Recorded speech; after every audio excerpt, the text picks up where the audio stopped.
मंडळी, बऱ्याच दिवसांनी बाहेर पडण्याची संधी मिळाली आणि यावेळेस आम्ही ठरवलं होतं जायचं तर सगळ्यांना घेऊन. काय मग, येताय ना सोबत? चढा मग बसमध्ये.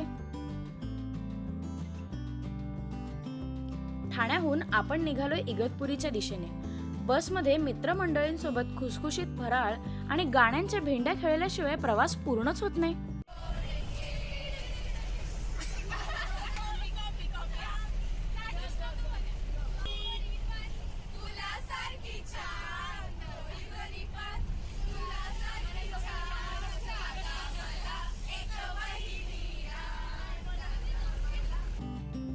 अशी गंमत जम्मत करत फायनली आपण पोहोचलोय घोटी सिन्नर रोड लगत असलेल्या तक्षशिला एज्युकेशनल रिसॉर्ट मध्ये.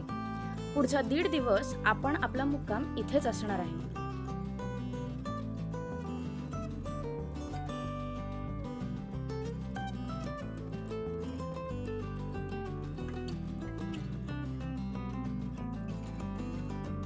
पोचता पोचता दुपार झाली आहे आणि आम्ही चाललोय वनभोजन करायला. दुपारच्या रखरखीत उन्हात फिरत असताना काकडीच्या मळ्यातून अशी ताजी ताजी काकडी खायला मिळणं यापेक्षा दुसरं सुख काय. मोरधन पर्वताच्या पायथ्याशी असलेल्या काळे फार्म्स मधील गोड रसाळ काकड्यांचा आस्वाद घेऊन आपण पुढे निघूया बांबूच्या वनात.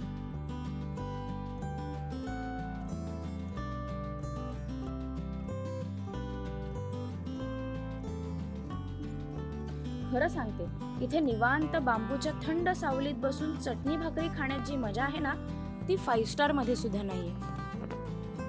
जेवण उरकून परतीला निघालो आणि वाटेत शेतात ट्रॅक्टर फिरताना दिसला. मग काय, पुढे आमच्या यशस्वीने गाजवलेला पराक्रम तुम्हीच बघा.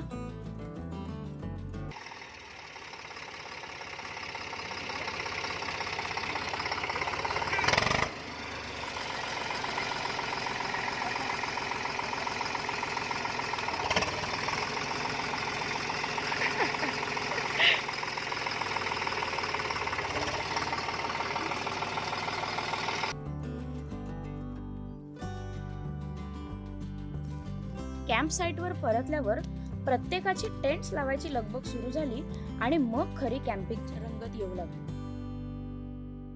आपल्या किरणांची जादू आभाळात बिखेरत सूर्य तर मावळत होता, पण थंडी मात्र वाढत चालली होती.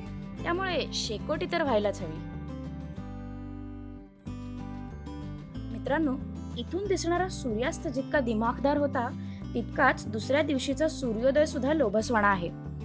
ऊन तसं कोवळं आहे, त्यामुळे आम्ही ठरवलंय कालच्या मोरधनच्या डोंगरावर आज ट्रेक करायची.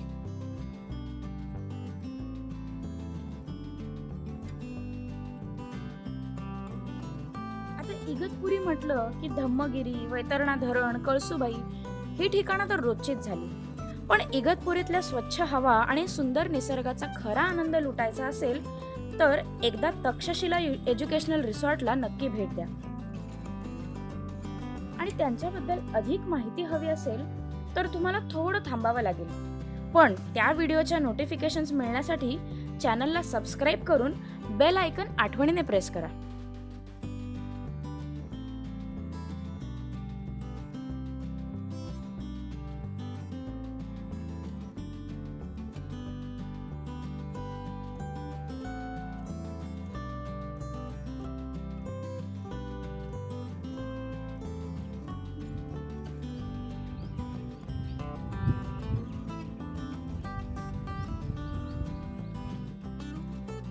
आता ट्रेक संपवून आम्ही तर कॅम्पसाइट कडे निघालोय, कारण आम्हाला तर खूप भूक लागली आणि त्यापुढे आम्ही ठाण्याच्या दिशेने परतणार आहोत.